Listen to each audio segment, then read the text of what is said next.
Baik, di sini kami dari kelompok 8 akan mempresentasikan hasil proyek kami, yaitu aplikasi phone detector menggunakan arsitektur CNN.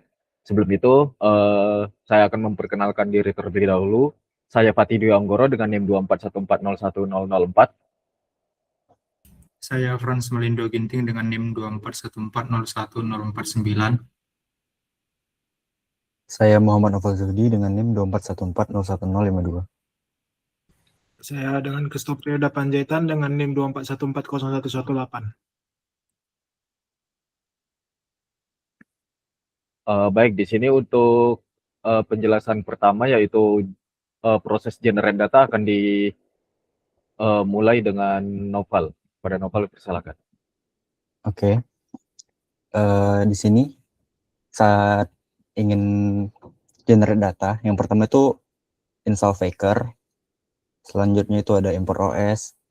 Import OS ini fungsinya sebagai sistem operasi untuk membuat folder baru atau menyambungkan alamat. Selanjutnya itu adalah import random. Random ini untuk menghasilkan angka acak. Selanjutnya import glob. Glob itu untuk mencari file di dalam folder. Import numpy snp. Numpy ini library matematika untuk memproses array angka.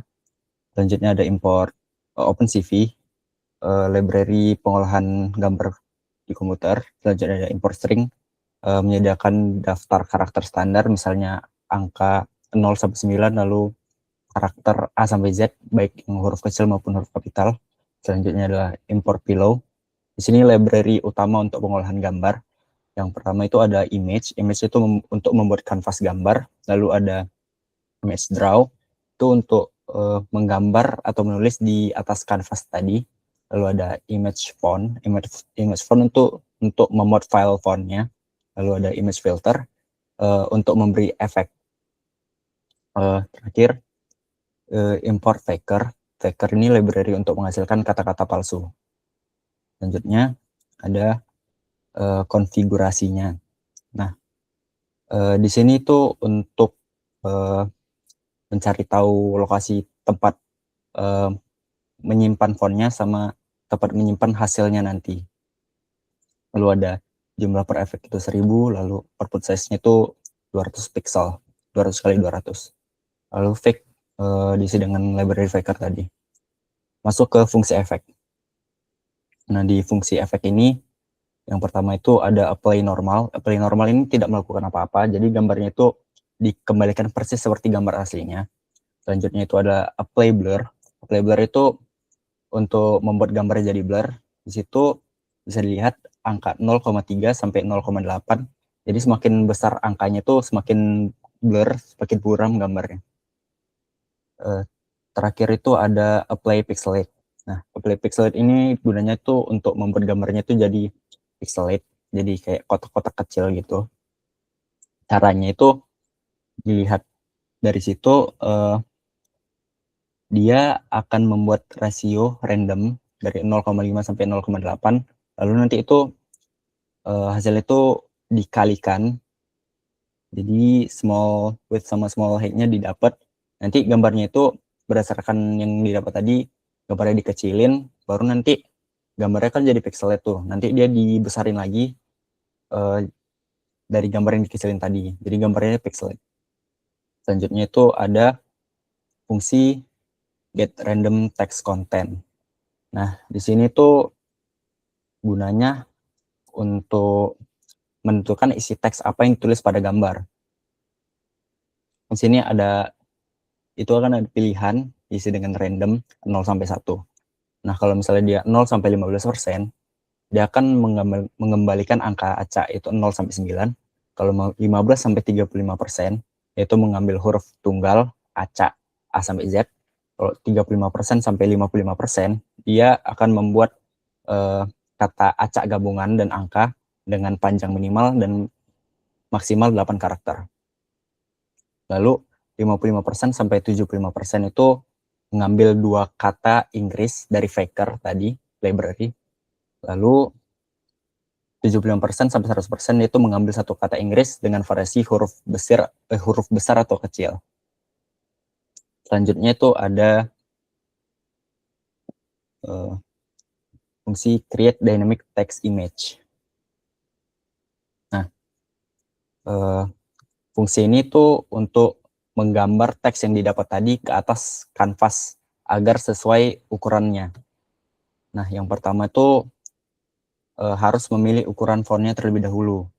Kalau misalnya dia cuma satu karakter, fontnya itu di set jadi 120. Kalau misalnya lebih dari satu karakter, fontnya itu di set jadi 80 agar dia muat dengan kanvasnya. Selanjutnya yang kedua itu load font. Dia akan membuka file .ttf menggunakan image font.trueType.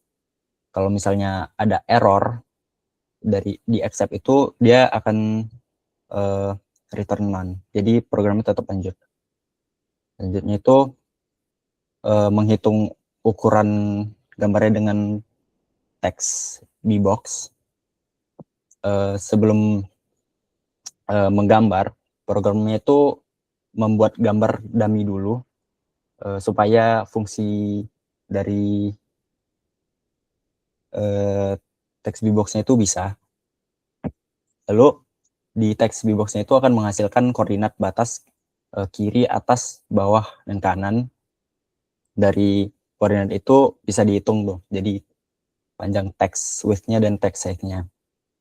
Lalu setelah dibuat, kita membuat kanvasnya, jadinya gambarnya itu ditambah 50, dan tambah 50 itu supaya marginnya itu ada, jadi nggak mentok kanan kirinya.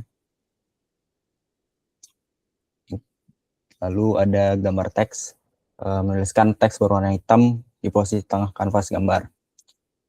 Selanjutnya ada fungsi pad to square. Nah, fungsi ini itu memastikan semua gambar output-nya itu berukuran seragam, yaitu 200 kali 200 pixel. Yang pertama, thumbnail. Thumbnailnya ini gambar teks asli yang dikecilkan agar sisi terpanjangnya muat di 200 pixel. Tetapi aspek rasionya tetap dijaga. Lalu buat background dengan ukuran 200 kali 200 pixel dengan warna grayscale putih. Selanjutnya itu hitung offset. Rumusnya itu yang didapat dari bbox tadi, itu yang sudah dimasukin di inisialisasi. Caranya itu lebar background dikurang lebar gambar dibagi 2. Nah, itu garis miringnya 2 itu pembulatan ke bawah. Ini supaya gambarnya itu dia pas di tengah. Selanjutnya fungsi terakhir main execution, yaitu generate dataset v7. Nah, validasi yang pertama tuh validasi folder terlebih dahulu, memastikan folder fontnya itu ada isinya. Kalau misalnya kosong, dia programnya return, berhenti. Yang kedua, membuat folder output. Jika foldernya belum ada, maka dibuat. Selanjutnya itu ada dictionary effect, itu mendaftarkan fungsi efek ke dalam variabel daftar efek tadi agar bisa dipanggil ke dalam perulangan. Selanjutnya itu ada looping. For nama efek, fungsi efek in daftar efek.items. Nama efeknya itu yang di dalam tanda petik. Lalu fungsi efeknya itu fungsi yang di kanan. Nah, jadi di dalam loopingan I dalam range jumlah per efek loopingan yang pertama, yaitu memproses font satu persatu,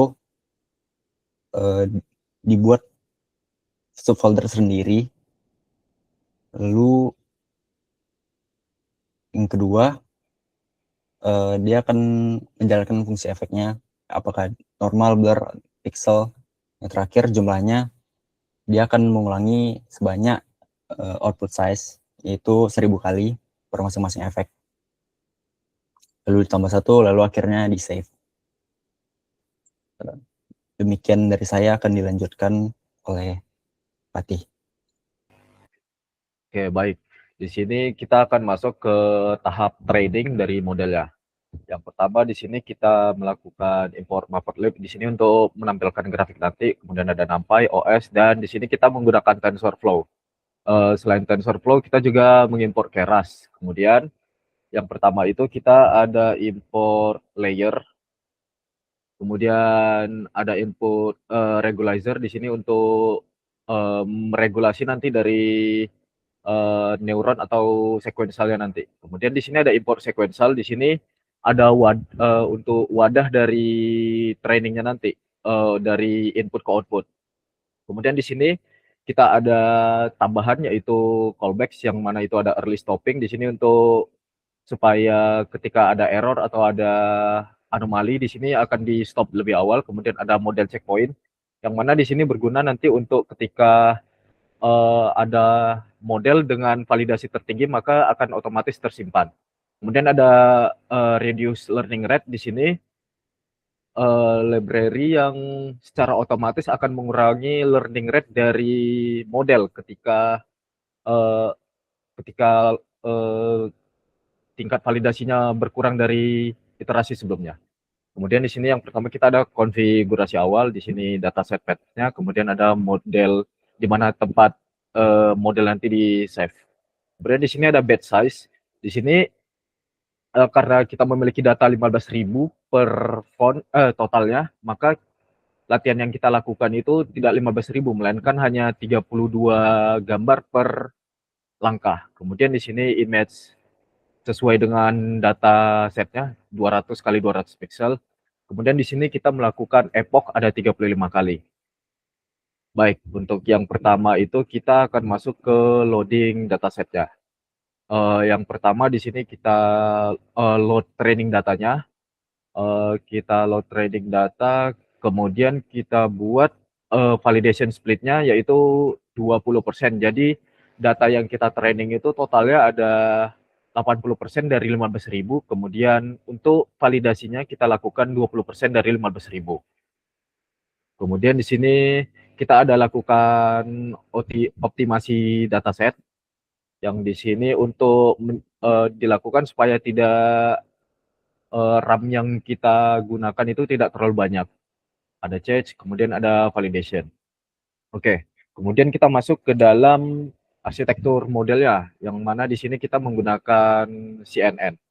Yang pertama itu kita lakukan inisialisasi model itu sama dengan sequential. Kemudian kita lakukan pre-processing dalam tahap training. Yang pertama itu ada kita lakukan layer rescaling, yang mana di sini normalisasi dari gambar yang kita training.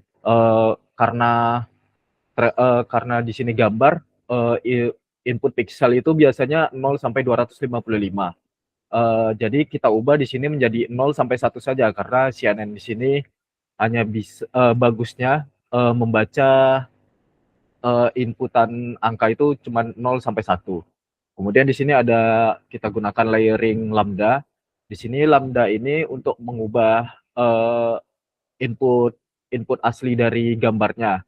Yang biasanya itu input teks atau warna hitam itu 0 dan untuk background itu biasanya putih jadi 1, maka kita balik yaitu teks menjadi 1 dan backgroundnya itu menjadi 0. Kemudian di sini ada augmentasi geometri yang kami lakukan yaitu random rotation, random zoom, dan translation. Yang mana di sini berguna untuk ketika model itu membaca gambarnya, gambarnya itu tidak dari yang dataset di sini, tapi ada terjadi perubahan yaitu ada rotasi yang dilakukan, ada zoom yang dilakukan, dan ada pergeseran gambar yang dilakukan. Kemudian di sini kita ada layer atau blok CNN. Yang pertama itu blok pertama kita inisialisasikan conv2d, yang mana di sini untuk membaca fitur visual dari gambarnya. Yang pertama kali kita melakukan ada 3 blok. Untuk fitur yang pertama ini kita hanya membaca fitur sederhananya seperti garis tepi, dan lain-lain. Kemudian kita pasang di sini ada 32 filter. Kemudian kita masuk ke normalisasi di sini untuk penstabil dari learning-nya nanti. Kemudian di sini kita ada max pooling 2D. Di sini untuk mereduksi dimensi gambar. Misalnya ada 1000 di dataset misal ada yang 1000 kali 1000, maka max pooling 2D-nya akan berubah menjadi 200 kali 200 pixel. Kemudian di sini kita ada blok 2 itu bentuk huruf. Yang mana di sini kita membuat filter ada 64 filter. Di sini blok kedua ini untuk agar modelnya menghafal dari bentuk huruf dari dataset. Kemudian di sini sama ada normalisasi dan max pooling 2D. Tapi di sini ada tambahan yang dimana kita melakukan dropout atau menghilangkan 20% dari hasil trainingnya. Kemudian di sini ada blok 3 ini untuk kombinasi kompleks dari gambarnya dengan filter itu sebanyak 128 dan dropout yang kita lakukan itu 30%. Oke, kemudian kita masuk ke kotak klasifikasi.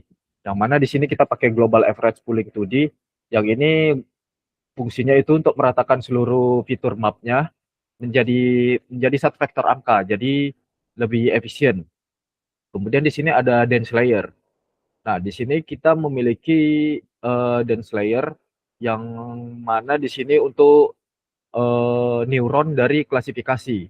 Jadi neuron klasifikasi yang kami lakukan itu untuk pertama kali ada 128 neuron dengan regularizer itu 0,001. Kemudian kita lakukan dropout yaitu lebih tinggi daripada yang sebelum-sebelumnya 0,5. Kemudian di sini ada tambahan layer atau tambahan neuron itu sebanyak 6 classes, mana 6 classes di sini ada 5, jadi total neuron klasifikasi di sini kami ada 133 neuron. Kemudian di sini kami melakukan optimizer juga menggunakan Adam dengan learning rate di sini kami lakukan 0,0001 dan clip norm di sini 1,0.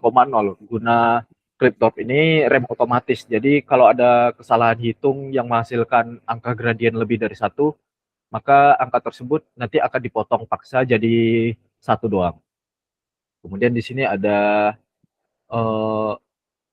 kita masuk ke bagian training. Kemudian di sini ada callbacks, ini model checkpoint. Jadi di sini model yang disimpan itu hanya dengan tingkat validasi tertinggi. Kemudian di sini ada early stopping. Jika selama 15 epoch itu tidak ada perbaikan, maka akan langsung dilakukan early stopping. Kemudian di sini ada reduce learning rate, yang dimana jika di sini learning rate-nya stuck di situ-situ aja, misal dengan learning rate 1, maka hasil validasinya nge-stuck di situ saja, maka di sini akan ada pengurangan atau penambahan learning rate. Kemudian di sini akan dilakukan, dan ini untuk plot hasil. Contoh di sini kami sudah dilakukan mana 5 kelas font. Seperti yang dilihat di sini ada 15.000 data, 12.000 digunakan untuk training dan 3.000 digunakan untuk validasi. Dengan total parameter di sini kami ada 110.000 parameter, yang mana di sini menurut kami dengan total parameter segini model sudah stabil dan tidak terlalu kompleks. Seperti yang dilihat di sini dengan total 35 epoch kami mendapatkan itu tingkat validasi tertinggi berada di 94%. Yang terjadi pada epoch 24. Seperti yang dilihat di sini, loss yang terjadi di sini pada awal memang terlalu banyak loss yang terjadi, tapi setelah model memahami datasetnya, validation loss dan training loss di sini stabil. Kemudian untuk akurasinya juga menjadi stabil. Oke, mungkin cukup sekian untuk penjelasan training, akan dilanjutkan oleh teman saya.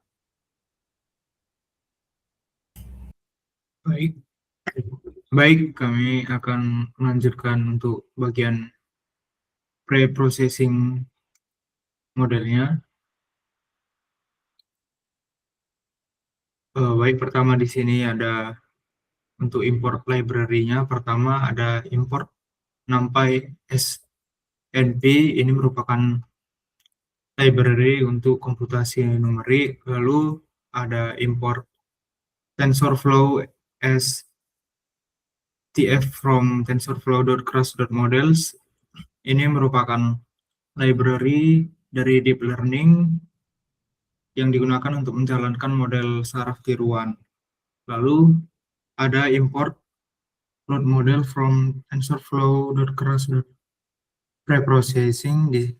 Di sini merupakan library yang digunakan untuk membaca file model kami.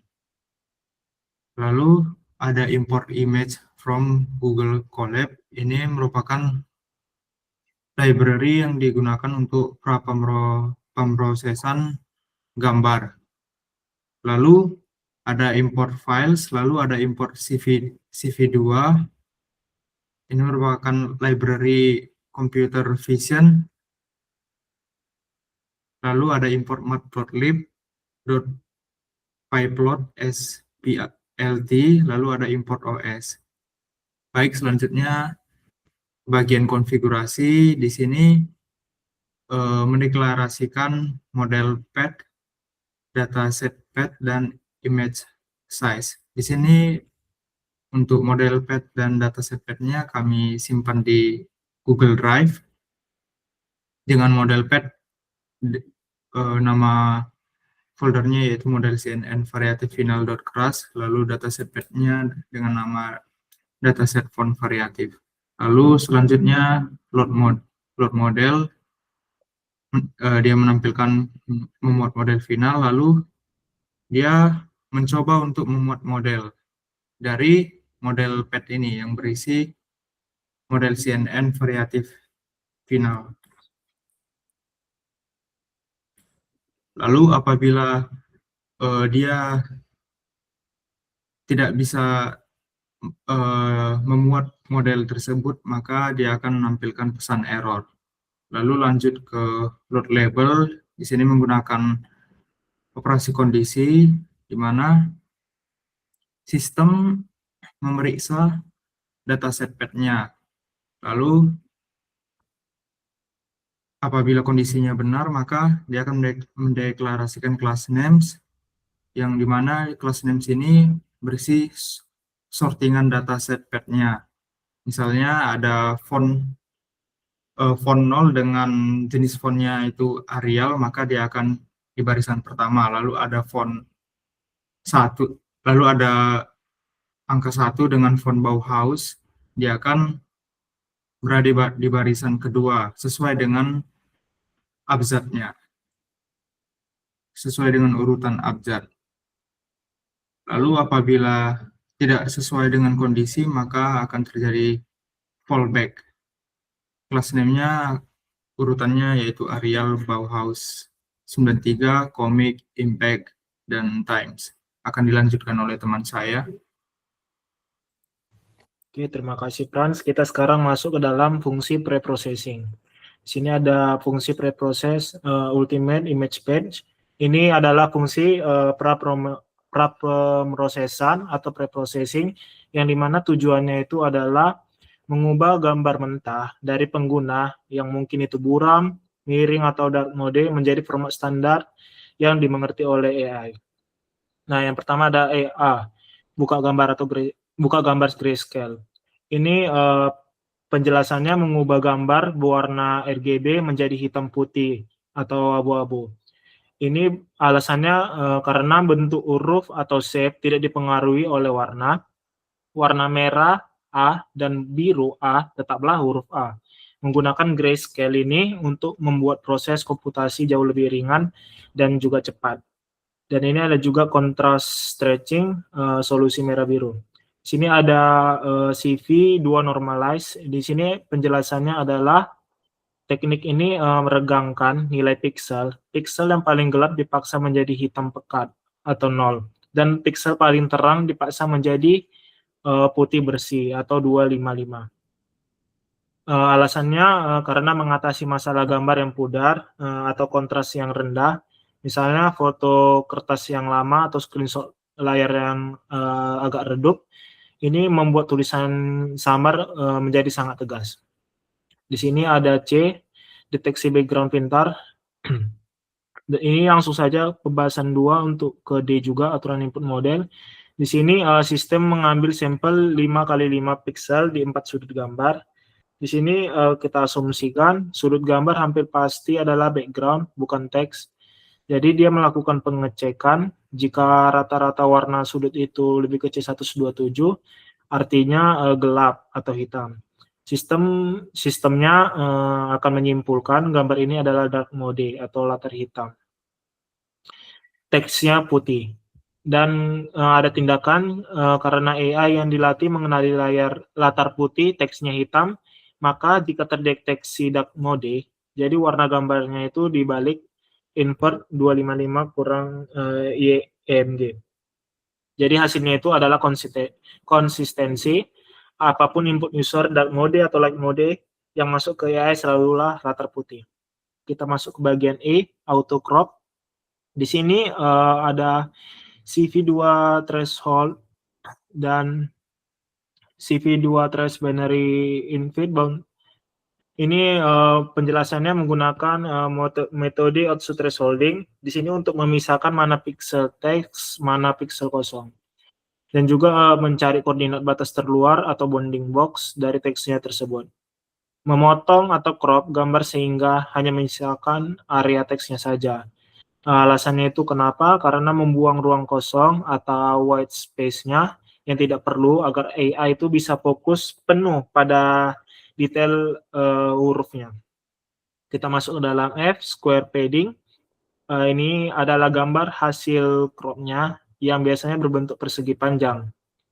Misalnya itu huruf I, itu kurus tinggi, huruf M itu lebar pendek. Jika langsung di resize, paksa ke 200 kali 200 persegi, huruf akan menjadi gepeng atau lonjong.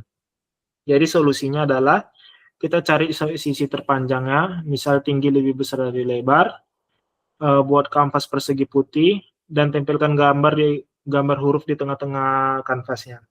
Jadi hasilnya akan proporsi huruf tetap terjaga, tidak gepeng, meskipun dimasukkan ke kotak 200 kali 200. Di sini ada G, resize final. Ini adalah mengubah ukuran akhirnya menjadi 200 kali 200 pixel sesuai input layer model CN. Sekarang kita masuk ke dalam fungsi predict. Di sini ada fungsi def predict on user. Ini adalah fungsi utama nanti untuk menjalankan si aplikasinya. Jadi pertama ada upload. Nanti upload ini meminta si user mengunggah file gambar. Dan ada pemanggilan pre-processing, gambar yang diunggah langsung dikirim ke fungsi preprocess underscore ultimate. Ini untuk dibersihkan. Visualisasi nanti akan menampilkan gambar asli di sebelah kiri, menampilkan input AI di sebelah kanan. Jadi hasil yang sudah dikelola itu hitam putih, crop, dan kontras tinggi. Tujuannya membuktikan bahwa sistem preprocessing itu bekerja dengan baik. Dan ada prediksi. Di sini model titik predict itu untuk mengirim data gambar ke model otak AI-nya. Dan ada juga di sini NP argmax. Itu model mengeluarkan sekumpulan angka probabilitas, misalnya Arial 0,1 times 0,8, komik 0,1. Argmax mengambil angka tertinggi 0,8. Jadi yang diambil adalah times. Di sini ada kelas underscore names IDX. Ini nanti untuk menerjemahkan angka indeksnya itu menjadi nama font. Misalnya Times New Roman. Jadi nanti ada pun outputnya yang menampilkan nama font dan tingkat keyakinan dalam persen. Jadi nanti si user akan mengupload sebuah screenshot. Nah ini ada. Di sebelah kiri itu adalah gambar aslinya, dan nanti sebelah kanan itu hasil dari si AI-nya. Dan nanti font yang ingin diketahui oleh si user akan muncul hasil prediksi ke bawah sedikit, hasil prediksi Arial, ini contohnya, dan keyakinannya itu dalam bentuk persen 96,46%. Dan ada juga analisis kemungkinannya, ada font Arial yang tadi, ada font Comic Sans 2,26%, dan ada terakhir Bauhaus 93 regular, itu sangat kecil 1,16%. Oke, demikianlah presentasi kami dan penjabaran setiap kode yang ada di Google Colab kami. Jikalau ada kesalahan atau salah kata dalam penjelasan, mohon dimaafkan. Sekali lagi terima kasih.